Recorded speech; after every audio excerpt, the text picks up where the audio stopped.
siento muy orgulloso de que mi país esté comprometido con este proceso. Ese es mi orgullo, que mi país esté comprometido en un proceso tan importante y tan cercano a nuestros corazones como son los colombianos. La palabra fantástica es reconciliación, ¿no? Y yo te pongo otra palabra que me parece también muy importante. El coraje que tienen los colombianos para buscar la paz. Porque para tomar esa determinación, para perdonar y para reconciliarse, hace falta mucho coraje. La verdad, mucho más coraje para buscar la paz y para buscar la guerra. Gracias, la verdad, un placer hablar con la radio, con todos ustedes. Pero recuerden que, como el otro día estábamos hablando con un periodista y me decía él directamente, decía, mire, lo felicito, pero usted no es una excepción, me dice, y es producto de algo, es producto de la formación que le ha dado las Fuerzas Armadas o del ejército argentino a usted y a su gente, y es tal cual, es así, mi coronel, le aseguro que es interesantísimo y el lugar y el momento oportuno, pero la verdad la formación que le da el ejército argentino a su gente, uno se da cuenta cuando sale del exterior y es reconocido. Muchas gracias, mi coronel, le mando un fuerte abrazo. Bueno, un placer especial, un momento muy grato para Cascos Azules tener, yo digo un protagonista, y él se va a enojar, pero es de familia de peacekeepers, es de apellido de peacekeepers, han hecho travesuras por el mundo y travesuras de las buenas, de las que vale la pena, y que nos han mostrado al mundo con gente de una calidad. Ha saludado a altísimas personalidades, yo lo cargaba y le decía, para verlo tenía que prender la tele. Javier Pérez Aquino, General Pérez Aquino, Colombia, también Mozambique, bueno, un hacedor de paz. Mi general, Javier querido, bueno, un honor. ¿Qué otras misiones estuviste? Bueno, ¿qué tal? Buen día, Eduardo, mi coronel. Muchas gracias por esto. Y antes de contestarte, me gustaría aclarar una cosa y agradecer, ¿no? Porque a veces no se sabe el trabajo que ustedes están haciendo, especialmente vos en ese sentido, el acompañamiento a todos los que estábamos lejos y lo que significa un llamado, lo que significa hasta una entrevista, pero más allá de que saber que está siempre uno, está Cascos Azules, atento a lo que hacemos cuando estamos afuera, y que muchas veces nadie se entera, eso es lo que hablábamos, ¿no? Muchas veces, que las cantidades de actividades que hacemos allá y tan reconocidos y que nadie se entera. Entonces, la verdad es un placer y nuevamente agradezco ese contacto y ese apoyo que siempre tuvimos, lo que estuvimos haciendo con Cascos Azules afuera, ¿no? O con Boina Azul. Boina Azul. Bueno, un día yo le hablaba con el ex canciller, el de Forí, y le hablaba de lo poco que había, de lo poco que se difundía. Y me contestó, estábamos en el círculo de legisladores, y me dice, no, pero esos son cascos blancos. Y acá era una mezcla de lo que dijo en su momento Hammarskjöld, solo los soldados lo pueden hacer, porque la épica de lo que ustedes han hecho, el colaborar con Colombia, con nuestros hermanos colombianos, para lo que fue ese proceso tan raro de la dejación de armas, los acuerdos de paz, y eran militares, porque eran los receptores del armamento. Contanos un poco cómo fue esa historia para vos, cómo te enteraste, cómo fue. Sí, justamente el otro día estábamos hablando con mi hermano, que todos conocen muy bien. Charlie Pérez Aquino. Charlie Pérez Aquino, que estaba de comandante operacional de las Fuerzas Armadas, y fue algo muy particular. Primero porque empezó a nacer la misión de paz de Colombia y empezaron a seleccionar todas las instancias superiores, el jefe de la misión, el jefe de observadores, ¿no? Que al final fui yo, el segundo jefe, la plana mayor, Y bueno, a mí me hicieron una entrevista, porque bueno, el ejército me designó para competir, porque después me hicieron una entrevista y hubo una competencia entre otros generales de Latinoamérica, y me llama, estaba de comandante de la brigada de Monte 12, caminando por Buenos Aires por un tema personal, y recibo el llamado de el general Diego Suñer, amigo mío y en ese momento jefe del ejército, y me pregunta, che, ¿hiciste la entrevista? Yo digo, sí, pero bueno, olvídate, por distintos motivos no creo que haya sido seleccionado, ¿no? No, bueno, listo. Me llaman a los 5 minutos, no, Javier, sos vos, mañana tenés que estar en La Habana. En La Habana. Así empezó todo esto. La verdad que no fue al día siguiente, pero fueron los 4 días que yo estuve sentado junto con comandantes de la FARC, con militares colombianos, en una negociación. La verdad que increíble. Pero empiezo de esta manera un poco para mostrar que a partir de ese momento hubo un compromiso enorme de Argentina por el proceso de paz de Colombia, muy grande. Inicialmente lo hicimos un poco con Chile y después hubo ciertos problemitas, pero también Chile se apoyó mucho el trabajo con el proceso de paz de Colombia. Y al principio, nadie quería mandar observadores, cosa que estuvimos a punto de hacer tipo un tour por los países pidiendo observadores. Y ante esa situación, Argentina había ofrecido inicialmente 60 observadores y los estábamos preparando. Terminamos siendo 92. Es decir, quiero mostrar que el esfuerzo que hizo Argentina en esos momentos fue enorme. Nadie quería ir. ¿Por qué? Porque era muy peligroso, porque íbamos sin armamento, la seguridad la daban las Fuerzas Armadas colombianas, se mantenía, íbamos a lugares, digo, los observadores, en el medio del campamento de la FARC con armamento, y vivimos con eso todos los 10 meses que duró la misión. Estamos hablando, Javier, perdón, ¿en qué año comienza este ir a La Habana? ¿Es más o menos qué época de los últimos años? Es en mayo del 2016. Y eso fue toda la negociación a lo largo del 2016. Por supuesto, ya venía hace casi 4 años. Y, bueno, distintos vaivenes de la negociación. Terminó firmándose a fines de noviembre el acuerdo final. Y el 1 de diciembre empezó la misión del desarme y desmovilización. Previo al plebiscito que falló, bueno, una serie de cosas bastante particulares de Colombia.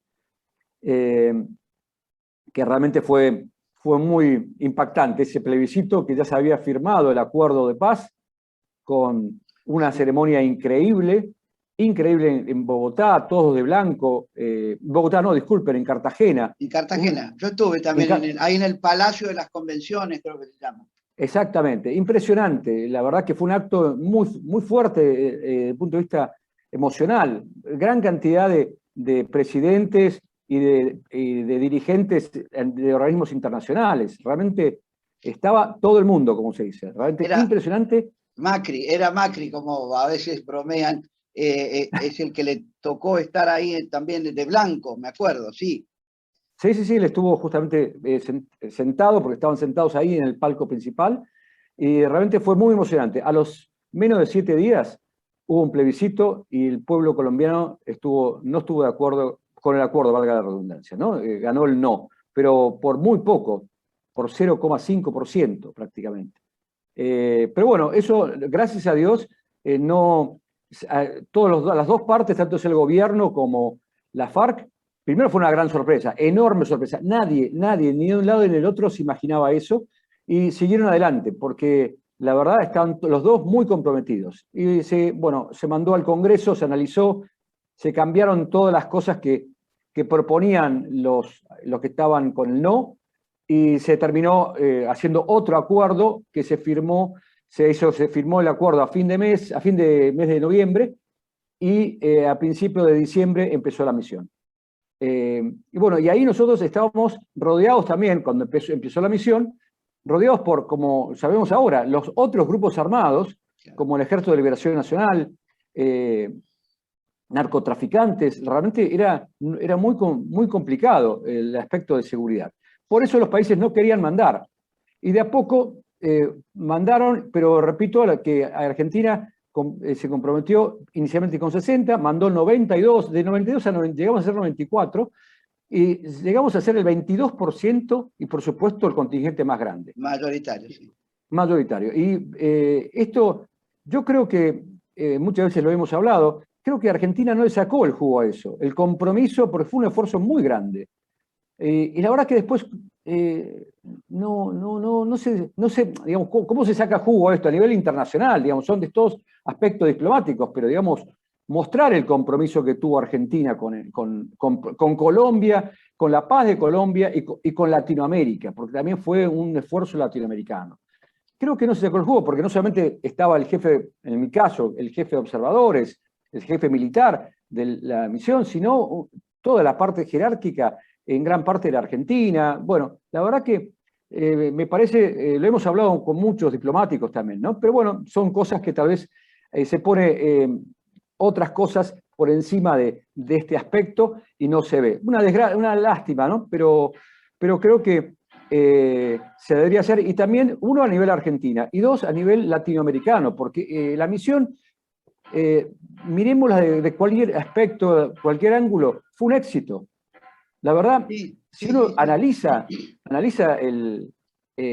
todo el proceso, un proceso que desarmó a la guerrilla latinoamericana más antigua y más violenta del mundo. No quiero decir ahora los números, pero la cantidad de asesinatos, secuestrados de los últimos 50 años fue muy grande. Realmente era el control que tenían las FARC sobre gran cantidad del territorio colombiano fue enorme. Y lograr firmar el acuerdo y que ese proceso dure, que estaba previsto durar en 6 meses, duró 10, nada más, y que el retraso fue solamente por aspectos logísticos, nada más, y que se entregue la última arma y que la cantidad de armas que se recibieron fue excelente a comparación de otros desarmes, por ejemplo Centroamérica, ni hablar de África. Es decir, casi fue 1 a 1, un guerrillero, un arma. Normalmente las proporciones son muchísimo menores. Entonces, todo, pero también, por ejemplo, ante esa situación de riesgo, no solamente el riesgo de vida por otros grupos armados, también lo complicado que es hasta moverse por Colombia, digo, la Colombia profunda. El terreno, montes, la selva, la montaña. Los caminos en muy mal estado, la lluvia constante por la montaña. La verdad que no hemos tenido ni un accidentado, ni siquiera accidentado.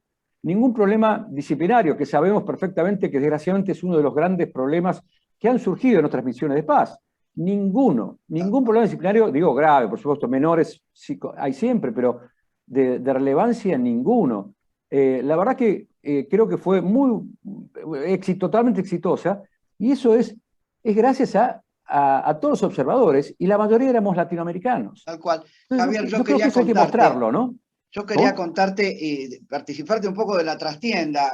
Era noviembre del 2015 aproximadamente, momento más, momento menos, y nos convocan desde donde está la sede de Naciones Unidas en Argentina, el organismo de comunicación tanto para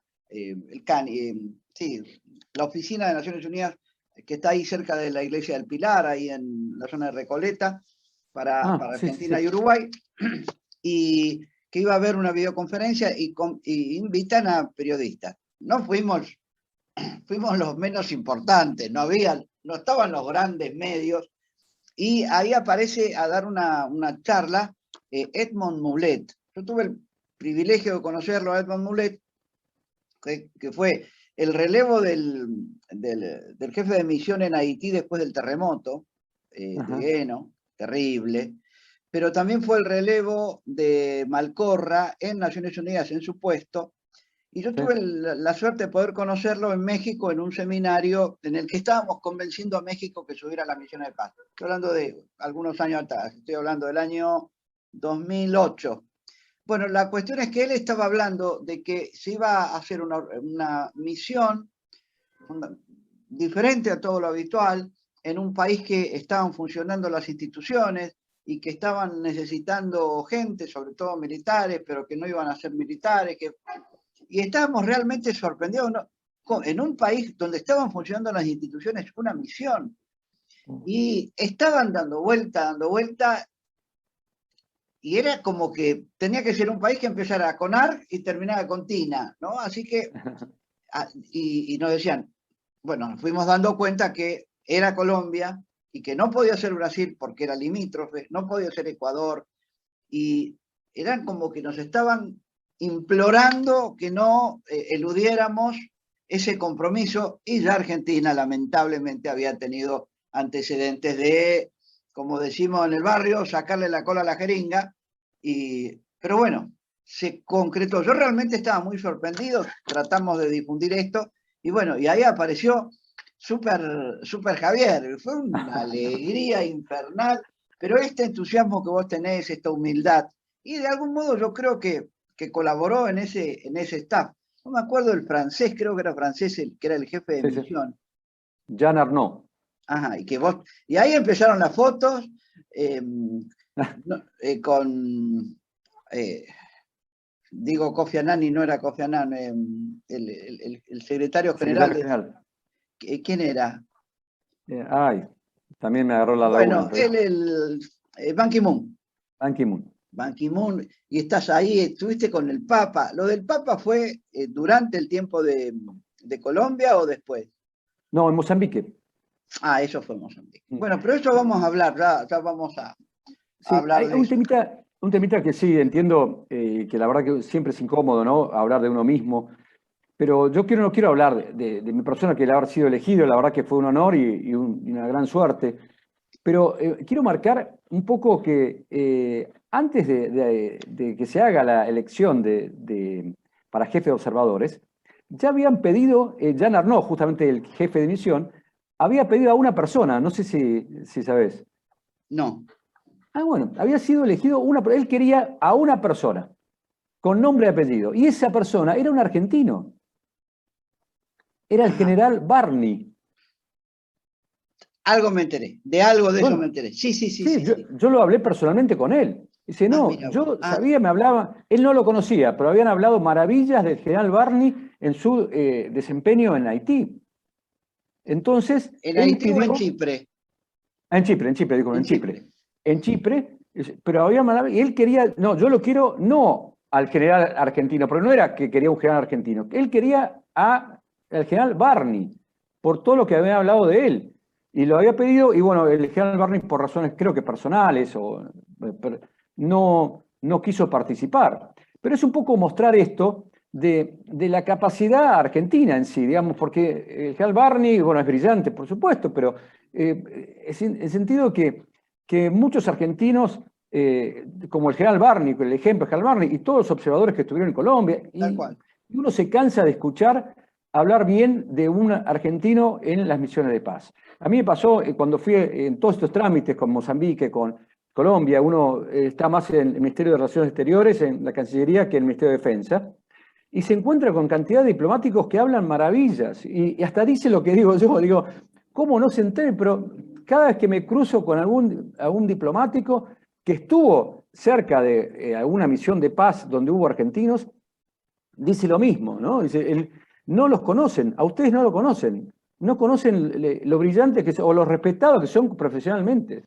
Y desgraciadamente nos miran muy pocos y cuando estamos afuera, ¿no? Acá a veces no nos reconocen tampoco, ¿no? Y son las mismas personas, ¿no? Pero bueno. Nadie es profeta en su tierra, y como decía un amigo nuestro, ni gracioso en su casa, porque viste que nunca te lo festejan los hijos. Sí, yo tengo una visión un poco más pesimista de esto, y a veces creo que habría como una especie de celo. Conocí un querido sacerdote y decía, mira, para un cura no hay nada peor que otro cura.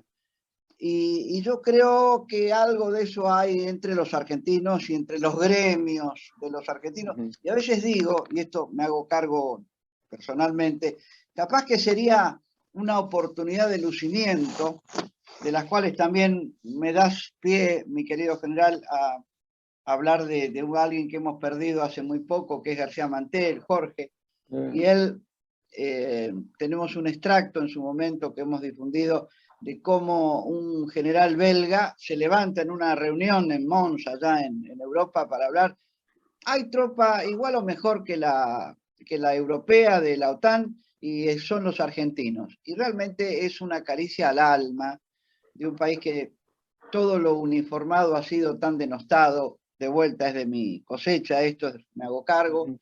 Y bueno, y esta oportunidad que tenemos de un Javier o de Charlie o de Barney o de quien fuere que nos está representando en estos lugares difíciles y nos llena de satisfacción. Javier, ¿hubo un día difícil ahí en Colombia, un día complicado, un día feo? Sí hubo varias situaciones. Yo, evidentemente, por el puesto que ocupaba, yo estaba en gran parte en Bogotá, pero por supuesto tuve la suerte de recorrer todas las zonas veredales, se llamaban, donde estaban las sedes locales del mecanismo, donde se encontraban los campamentos de la FARC. Pero mayormente, entonces yo no viví ninguna situación digamos, de riesgo de vida, de una emboscada o algo así. Sí. Pero hubo, por ejemplo, una emboscada que se hizo a una patrulla del mecanismo, y justo de hecho había 2 argentinos ahí, que realmente ahí tuvieron riesgo de vida. La verdad que muy complejo. Si bien fue para asustar más que otra cosa, había balas de verdad, había morteros de verdad, la verdad que complejo. Y después sí, con situaciones complejas relacionadas con otros aspectos del riesgo del proceso de paz. Situaciones incidentes o violaciones del acuerdo. Me acuerdo, uno de los mayores, los más complejos fue cuando un grupo de francotiradores del ejército colombiano, como dicen ellos, dan de baja, para no decir que mataron, digamos, pero dan de baja a 2 integrantes de la FARC en el medio digamos, del proceso de paz. Es decir, por supuesto que el principio fundamental del acuerdo es no agresión entre las partes. Bueno, y llamó la atención que la respuesta del ejército fue, disculpen, pensamos que era el del Ejército de Liberación Nacional. Es decir, digamos, para mostrar que continuaban en guerra contra otro grupo armado, ¿no? Y digamos, no sé si me explico, digamos, ellos atacaron a este grupo de la FARC pensando que eran del Ejército de Liberación Nacional, ELN, no de la FARC. Entonces, de esa manera dijeron, sí, violamos el acuerdo, pero sin querer, de algunos. Pero al mismo tiempo muestra que seguía otra guerra, ¿no? Como dentro del mismo país, en el medio del proceso de paz, continuaba otra guerra. Digamos, el ejército seguía combatiendo contra el ELN y otros grupos armados también, ¿no? La verdad que era muy llamativo y eso, gracias a Dios, fue un escándalo porque, digamos, de hecho, confusión, no confusión, pero murieron 2 integrantes de la FARC, ¿no? Y bueno, eso siguió adelante. Bueno, y al poco tiempo, para darle también marco a esto que les ha tocado a ustedes lidiar, el ELN también quería un tratamiento parecido. Yo tengo una anécdota de haber estado en marzo del 2018 en Bogotá, fuimos a visitar por ahí la Quix, varios los militares nuestros que estaban en Bogotá. Yo no me metí, los borseguía y no me metí en la selva, tampoco estaba autorizado, así que fue una visita más que nada no protocolar, sino sí, más que nada espontánea, y bueno, y estar cerca de nuestra gente. Y bueno, era el día en que el bogotano decía el partido de la guerrilla, porque subían a los escaños, tomaban estos 5 escaños, claro, 5 curules, lo que serían 5 diputados, sobre números extranumerarios, y le decían el partido de la guerrilla, y decíamos, bueno, lograron lo que querían, el poder o por las armas o por el voto, y lograron llegar al poder. Sí. Y el ELN quería un tratamiento especial porque tenía un destino de algún beneficio, ¿no? Sí, yo tuve la suerte, yo terminé, cuando entregué la última arma, en fines de septiembre del 2017 y me quedé hasta fin de año, hasta el 31 de diciembre de ese año, y tuve la oportunidad de ir a una reunión con el ELN en Ecuador. Una sola. Y ahí empezaban todas las negociaciones, porque esto va y viene, cada tanto comienzan nuevas negociaciones con el ELN, es algo de hace muchos años. Y la verdad que me río porque uno de los integrantes de la FARC que trabajaba conmigo en el mecanismo, este mecanismo tripartito, que me dice, mucha suerte, no saben en qué se meten. Pues, los de la FARC. ¿Por qué? Porque es una cosa muy particular que tiene Colombia. Colombia tuvo como una gran cantidad de grupos armados marxistas. Es decir, Sí, normalmente en un país hay uno solo. No, acá tenían el ELN, la FARC, el Quintín Lame, el famoso M-19, que fue el que robó el sable de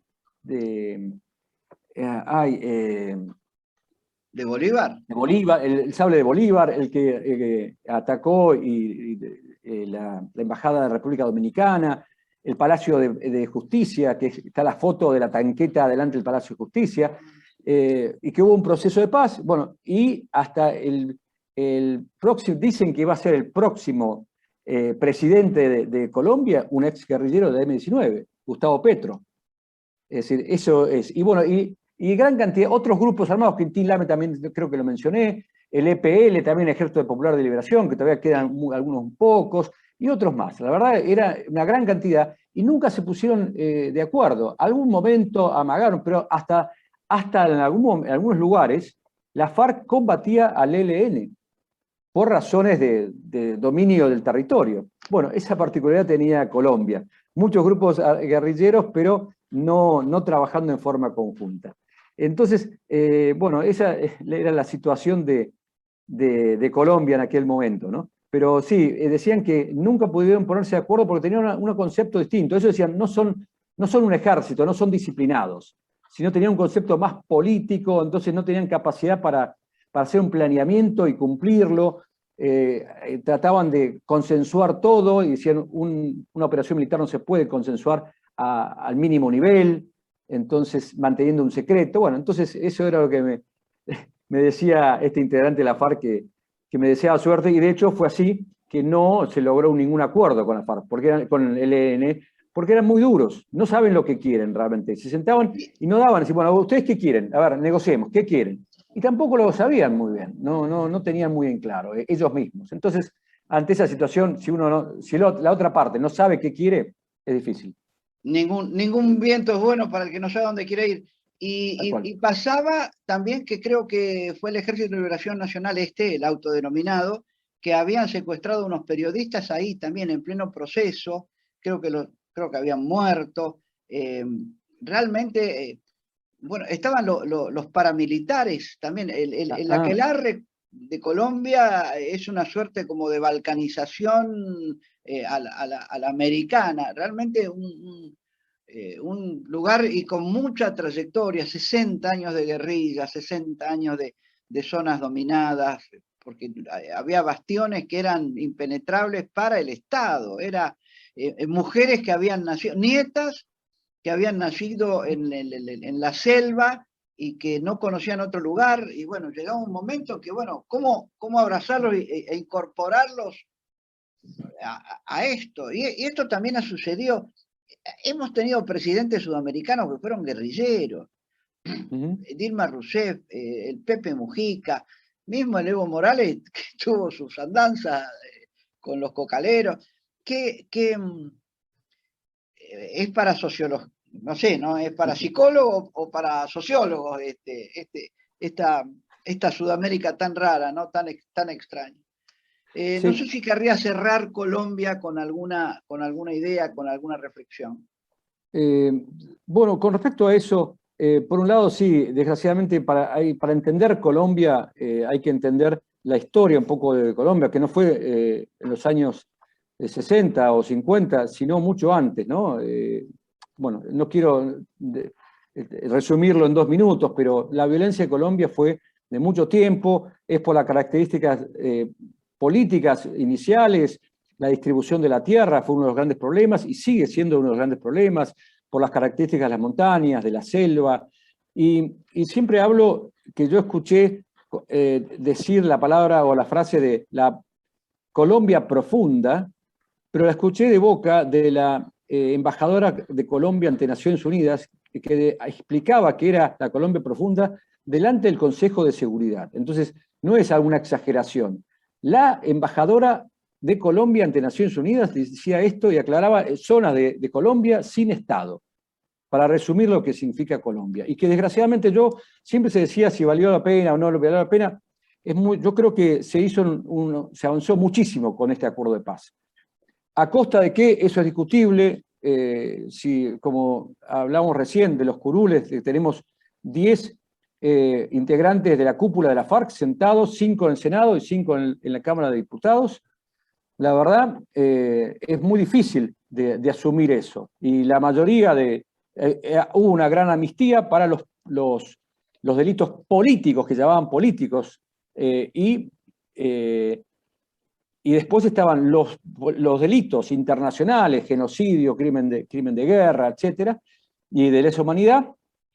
Sí son juzgados por una justicia especial que se creó para el caso, separada de la justicia colombiana, con una particularidad que son estas justicias creadas específicas para procesos de paz, son muy particulares y apuntan más a la información que se le da a la víctima que al castigo a los culpables.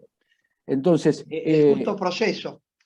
Sí, pero la verdad es que si uno que cometió un delito internacional, como un crimen de guerra, y asume que lo asumió, disculpen la redundancia, que lo hizo, que fue culpable de esto, no va a la cárcel. La pena es muy menor y no en la cárcel. Entonces, es difícil saber, pero esto es lo que pasa, y yo lo que digo, el resultado final es muy difícil juzgarlo sin cometer una venganza, digamos, porque es difícil lograr la información para directamente culpar a alguien. Bueno, son procesos que la verdad que son interesantes analizarlos. Hubo muchos procesos de paz con este tipo de justicia, y es muy difícil realmente llegar a la justicia perfecta, y acá donde se le da mayor importancia y relevancia a las víctimas, ¿no? Bueno, disculpen, esto me extendí un poco con el tema de Colombia, pero creo que es esto. El final, yo creo que como conclusión, creo que fue muy importante para Colombia, para mirar, y todos los que estaban de acuerdo con este proceso de paz, miraban hacia el futuro, para tener un futuro mejor para sus hijos y para sus nietos, y que no sufran lo que ellos sufrieron, que fue enorme, enorme. Yo la verdad que le deseo, es un país fantástico, Colombia, con una gente increíble, con una capacidad de soportar y de levantarse ante la adversidad que es admirable, y mantener la alegría. La verdad que es mi segunda patria, como le digo, pero la verdad que creo que le va a costar mucho salir de esto. ¿Por qué? Porque todavía sigue la Colombia profunda en muchos lugares sin Estado. Que están mejor, yo creo que dieron un paso muy importante, pero le falta mucho. Le falta que el Estado ocupe todos esos lugares, y junto con el narcotráfico es muy difícil de lograrlo, ¿no? Y es un esfuerzo del Estado muy grande, ¿no? Estamos con Javier Pérez Aquino, general argentino, que ha estado a cargo como máxima autoridad militar del proceso, mecanismo de verificación y monitoreo en Colombia, en esa Colombia profunda que él definía recién. Y bueno, nos ha representado de una forma maravillosa, un apellido conocido entre los peacekeepers, hermano de Charlie, que fue comandante operacional conjunto, que fue comandante en Haití. Y le vamos a preguntar, y seguimos en Cascos Azules preguntándole a Javier, y en un momento dado lo llaman al Messi de los procesos de paz desde justamente Mozambique. Un tal Musi era el presidente que lo llama a Macri, todos con él me parece. Y sí. A ver, necesito ese número 10. Esta es mi cosecha. Yo sé que te pones colorado porque te estoy alabando, pero realmente lo siento así. Fue un placer para nosotros, para que te pongas a la cabeza de un equipo internacional de otro lugar, y vaya si los hay complicados, Mozambique. ¿Cómo fue eso? ¿Qué año? Ubicanos. ¿Cómo te llegó? ¿Cómo terminaste en Cagama? Era la capital, ¿no? Corregime. Maputo. Maputo. Sí. No me voy a fijar dónde queda la otra. Maputo, sí. Cierto. Javier, ¿cómo fue esto? ¿Cómo fue Mozambique? Sí, bueno, primero eso de Messi, por favor, parece es muy duro, pero bueno, la verdad que lo real es que sí, me pidieron, es decir, busquemos la vuelta, pero gracias a Dios, bueno, alguno habló bien de mí en el ámbito del proceso de paz, estaban buscando a gente, bueno, a un general que pueda comandar o dirigir un grupo de asesores, algo, ahora voy a explicar, algo totalmente diferente, pero bueno, gracias a Dios, bueno, me llamaron y bueno, lo cómico es que a mí realmente se comunicaron conmigo inicialmente. Yo estaba en actividad, estaba de comandante de la Fuerza de Despliegue Rápido. Y la verdad que yo había estado mucho tiempo lejos de mi familia.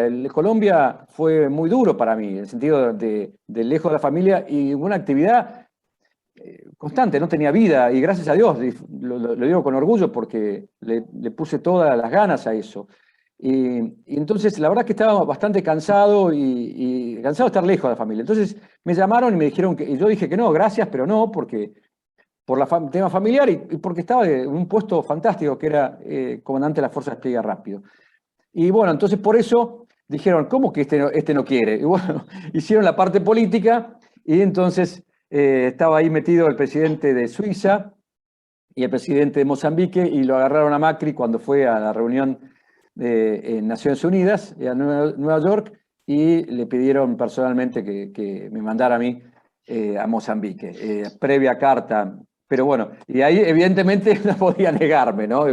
Dada esa situación y con todos digamos, las cartas de por medio de presidentes, no, era imposible negarme. El Pero operativo bueno, Clamor, vos decís, vos sos humilde y decís Messi no, pero ellos te tenían ubicado así que teníamos el Papa argentino, Messi y Javier, una cosa de loco. ajá. Bueno, bueno, mi coronel. Bueno, pero bueno. Y después cuento un poco lo de Mozambique. Mozambique era una misión totalmente diferente. Primero, no es en el marco de Naciones Unidas. Algo que a veces muy poca gente sabe, que hay muchos procesos de paz que no son de Naciones Unidas por distintos motivos.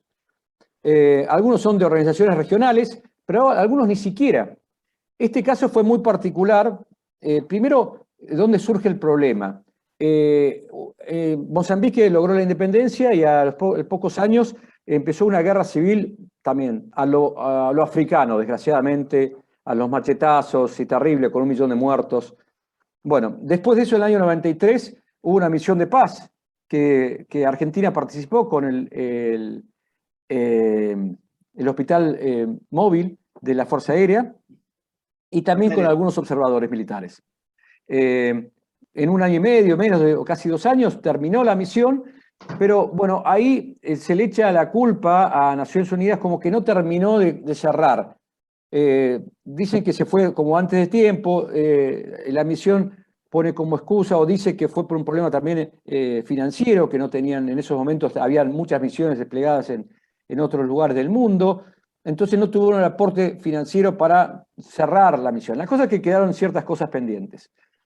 Cuando terminó la misión, estamos hablando de una misión de un país nuevo, recién que se ha logrado la independencia, y esta guerrilla, en vez de ser de izquierda, era de derecha, que iba en contra del gobierno que había impuesto un gobierno marxista digamos, y no democrático, digamos, ¿no? Una imposición de todo. Entonces se levantó esta guerrilla de derecha en contra de ese grupo para lograr, ¿cuál es el objetivo? Lograr la democratización del país, que se logró, digamos, con el proceso de paz y el acuerdo se firmó, si vamos a hacerlo democrático, y a partir de ese momento hubo elecciones, no sé si tan democrático, pero hubo un proceso de elecciones. Y esa guerrilla pasó a ser también un partido político, cosa muy particular, y no solamente eso, sino debía integrar 50% y 50% las Fuerzas Armadas. Bueno, eso siguió así y esta guerrilla mantuvo un grupo armado como de defensa del líder. Bueno, la cosa es que esto se fue complicando, el gobierno siempre mantuvo el poder, el gobierno que era anterior, el de izquierda, marxista que después no fue tan marxista, fue una mezcla de cosas, pero mantuvo siempre el poder medio tiránico, ¿no? Con distintas formas, en el medio de la democracia. Mis principios son mis principios, pero el poder está primero, así que después le Claro, negociemos. digamos, un control muy fuerte de la población y de los medios y de todo. Entonces, controlaban mucho la política. Entonces, no tenía la guerrilla anterior de derecha, que era el segundo partido político, nunca logró desarrollarse mucho por ese control total sobre todo. Entonces, pasados los años, explotaron nuevamente la violencia entre uno y otro, pero mucho menor, en grupos muy pequeños, y no era una gran... Y aparte seguía el grupo, el partido político. Entonces seguía el partido político que tenía un grupo armado, algo muy, muy raro. Bueno, se lograron sentar y negociar nuevamente, pero era una guerrilla muy pequeña, era remanente, lo llamaban así, remanente de la guerrilla del problema anterior. Y siendo también el partido político, es decir, algo muy sui generis, ¿no? Javier, te interrumpo. Sí. A ver, ¿cómo preguntarte? Ustedes se manejaban seguramente en inglés. Y la otra, el equipo de internacionales, ¿cómo fueron elegidos? ¿Quiénes eran? ¿Qué nacionalidades eran las que estaban formando parte de ese staff tuyo, de ese equipo de trabajo?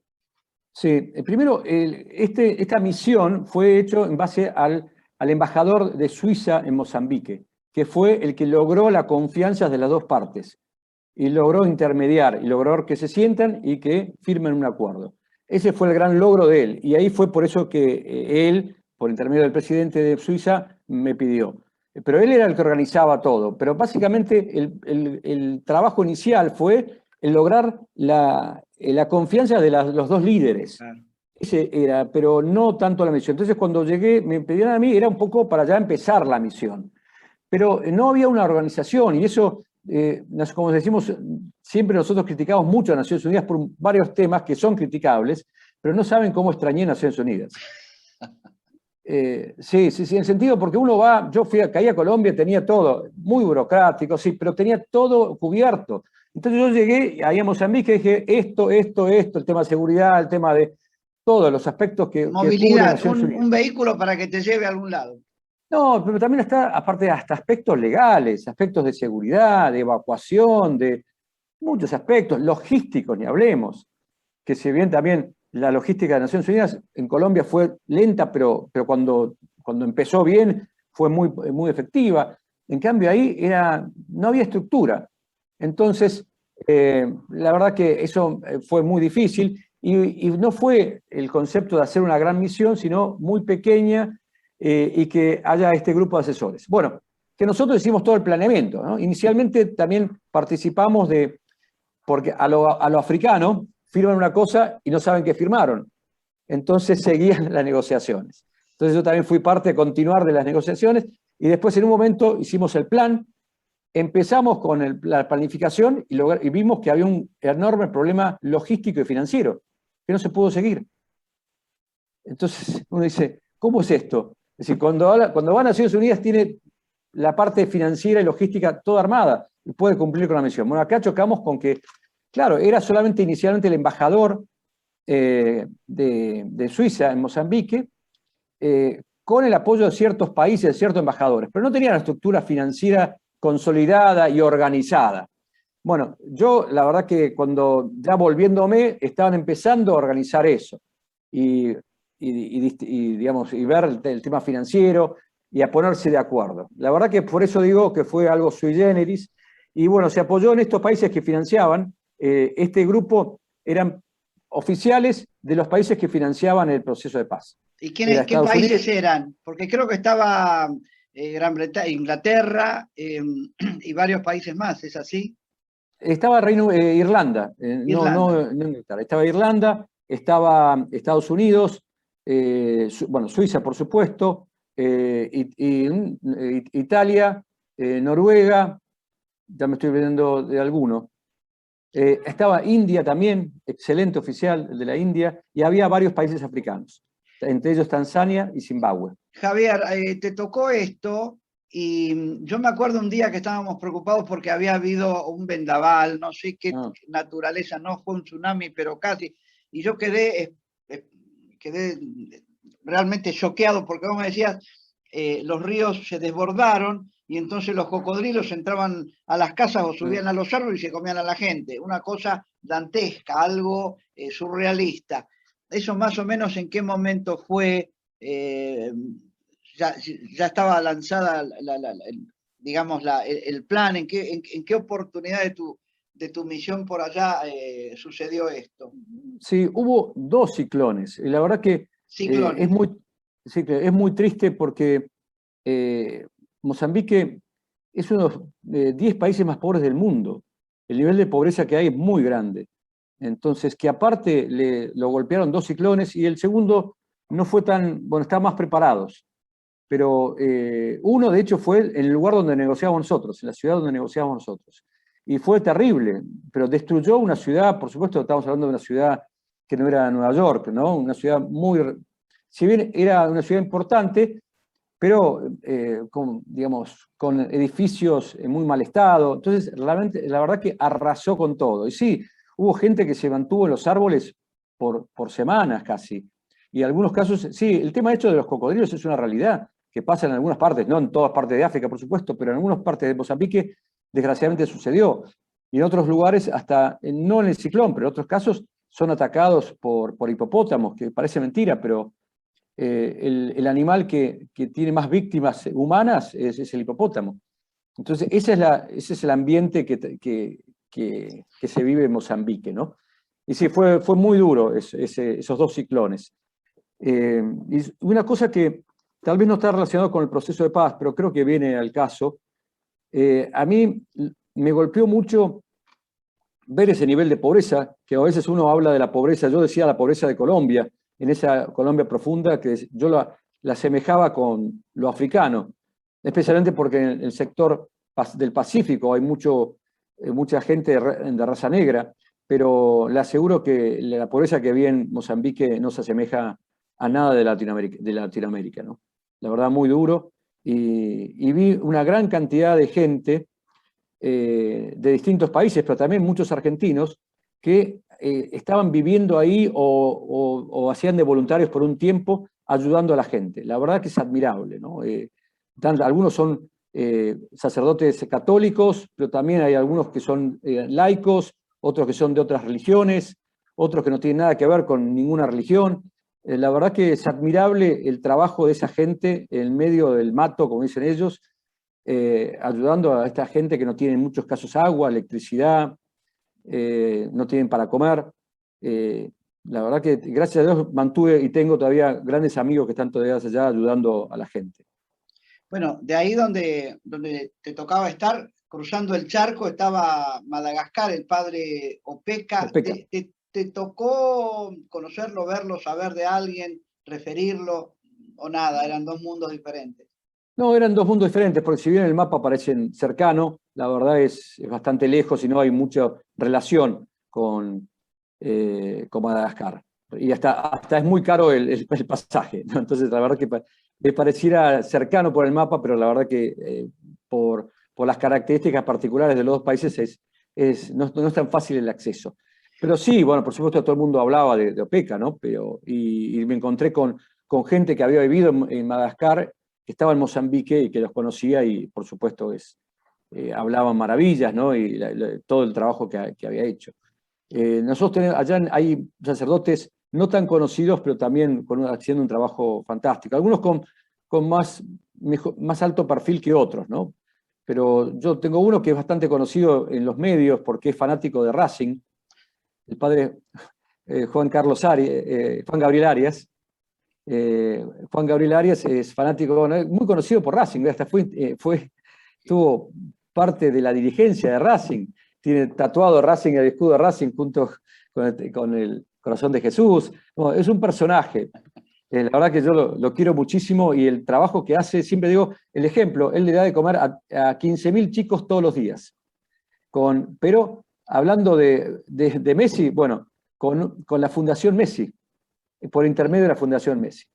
Y él es amigo del Papa, amigo personal, no es que, como lo que dicen, soy amigo del Papa, no es realmente amigo del Papa, se va de vacaciones al Vaticano, y Y creo que gracias a él también tuve la oportunidad, o no sé, tal vez por otro motivo, tuve la oportunidad de saludarlo al Papa cuando fue a Mozambique.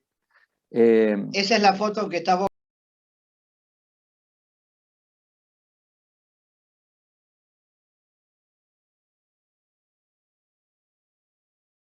con Francisco, sí. Sí, sí, sí, la verdad que para mí fue algo muy emocionante, aparte, bueno, más allá de lo que me dijo, lo sentí como tan, Para Cascos digamos, Azules, primicia, por favor, Javier. ¿Qué te dijo el Papa? no, bueno, pero no, especialmente lo vi muy argentino, es decir, más allá de lo que significa a mí como católico practicante, el Papa, se me encantó verlo tan argentino y hablaba de nuestra patria. Y, y digo, la verdad que me pareció, hasta me emociona ahora y me emocioné en el momento. La verdad que me pareció algo terrible tener el Papa argentino ahí. Y que era, y todo, aparte cómo es reconocido el Papa en todas partes del mundo. Era una cosa terrible. Digamos, pasa el Papa y bueno, y tuve la oportunidad, aunque sea de lejos, de verlo al Papa, que también estuvo cuando yo estaba en Colombia, pero no tuve la oportunidad de saludarlo. Pero realmente a veces no lo valoramos, cómo lo valora el mundo y la verdad que, y cómo se sigue sintiendo muy argentino. Es decir, es totalmente argentino. La verdad que Pero él hablar ha de... estado, inclusive ha estado en República Centroafricana, en lugares de conflicto complicados. Y de algún modo lo digo, y nos sentíamos infinitamente orgullosos, así como la función tuya, la función de él, argentinos que están trabajando por la paz en el mundo. Y lamentablemente era lo que vos, y replico tus palabras, que no hay una explotación, una explotación posterior a esto, el darlo a conocer, el definir una conducta en la política internacional argentina, en la política exterior. Es doloroso y de vuelta desde mi cosecha esto. ¿Te sucedió a alguien, hubo un sucesor ahí en Mozambique? No, fue algo muy particular, porque esta remanente que decíamos, al final casi no tenían armas. Descubrimos que prácticamente era una guerrilla casi inexistente, digamos, no inexistente, pero era muy menor. Después se dividió un grupo que mantenía la violencia, pero aparte atacando a civiles sin ninguna razón. Una cosa Sabés que un muy... día hablábamos con Silvia Perazo, hace un año atrás aproximadamente, se refirió a Mozambique, vos viste que la queremos muchísimo, es nuestra Sí. africanóloga. Bueno, creo que ustedes hablaron. No, pero es una mujer, pero que tiene un conocimiento de África Maravilloso. terrible. Y nos hablaba de degollaciones masivas en el norte de Mozambique hace un año, vos ya no estabas. ¿Quiere decir que esto ha seguido también? Desgraciadamente son dos cosas aparte.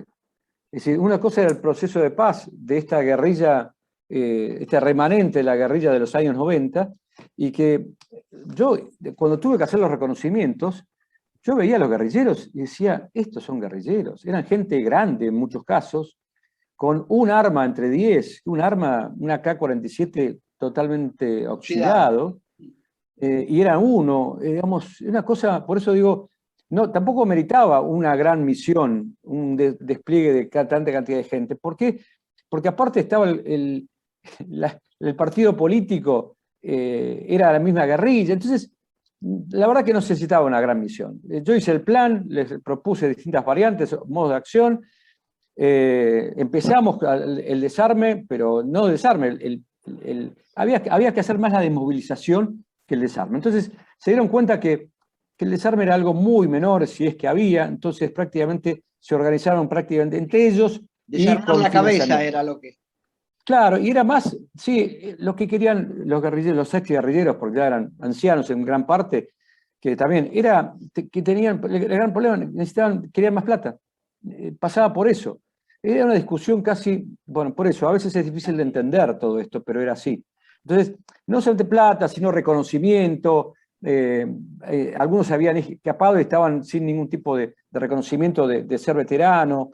Bueno, una serie de cosas que no era una gran misión, que ameritaba una gran misión de Naciones Unidas, sino tal vez ameritaba una coordinación de desarme, pero que era casi prácticamente... Yo cuando empecé, porque hicimos en un solo lugar, la desmovilización, no recibieron ningún arma. Era justo uno que le entregaba que le hacía la cédula, el DNI, digamos, que le decía el DNI, otro que le ponía la vacuna, otro que le ponía, que le daba el teléfono, todos digamos, organismos, la mayoría gubernamentales, que lo incluían, era la desmovilización nada más. Y que no una desmovilización porque estaban con tanta violencia, sino era porque no habían sido reconocidos o era lo que no se había terminado en los años 90. Sintetizando, era algo así. Entonces, prácticamente no se mantuvo ese grupo de asesores, sino Suiza se mantuvo con uno o dos militares, también una militar especialmente que hacía de logístico prácticamente, y el resto lo hicieron un par de civiles nada más, y el resto y gente internacional, y la mayoría entre ellos, entre los mozambicanos. Porque digo, era un tema administrativo más que otra cosa. Mi general Pérez Aquino, Javier Pérez Aquino, bueno, teníamos una deuda de honor, justamente de sentirnos acompañando como lo hicimos o como tratamos de hacerlo durante el periodo de la propia gestión, tanto en Colombia como en Mozambique. Y esto es una caricia para el alma, para todos los que de algún modo hemos rumbeado por estas lides. Sos un ejemplo para nosotros. Esto es un regalo al alma nuestra. Te dejamos las palabras finales, la reflexión final, el comentario final. Las misiones de paz seguirán, no seguirán, nos convienen, no nos convienen, son buenas, nos distraen. Tu reflexión, tu aporte y el cierre y nuestro infinito agradecimiento por este tiempo que nos has brindado. Bueno, justamente el tema de las misiones de paz, ¿no? Siempre tantas discusiones y uno habla con todos los partidos políticos o, digamos, con todos los que han pasado por los Ministerios de Defensa y todos están totalmente de acuerdo con la importancia que tiene. Yo creo que tiene una importancia enorme. Dentro del mismo Fuerzas Armadas se discute, algunos están a favor o en contra, pero desde mi punto de vista tiene un aporte muy grande para la capacitación del personal.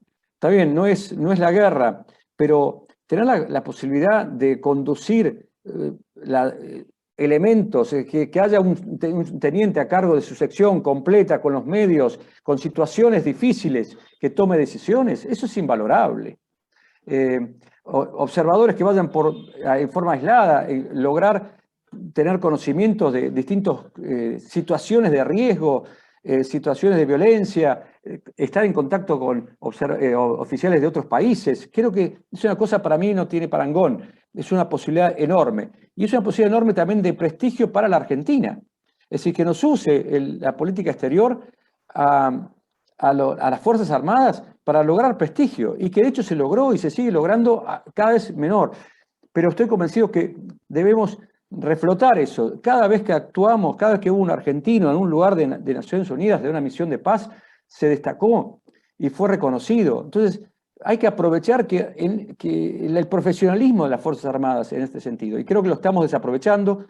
Entiendo que desde el punto de vista financiero a veces es complicado, pero hay vueltas financieras hasta para lograr que sea hasta conveniente económicamente para la Argentina.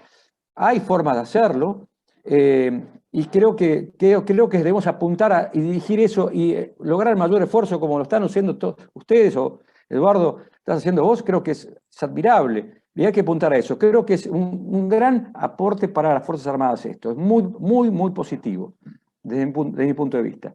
Y cerrando, agradeciendo nuevamente, creo que los que estuvimos afuera sabemos lo importante que es un llamado, una palmadita en la espalda. Realmente admirable el trabajo que están haciendo ustedes, y solamente lo reconoce y lo sabe el que está afuera.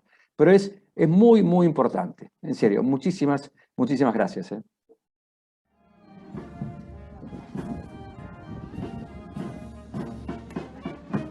Para nosotros eso es una gran alegría, es una tristeza porque nunca debí celebrar esto. Pero hoy lo celebro. Y creo que con esto toda la Argentina debe dar vuelta a una página. Una página que nos distanció mucho tiempo por la inconducta de algunos.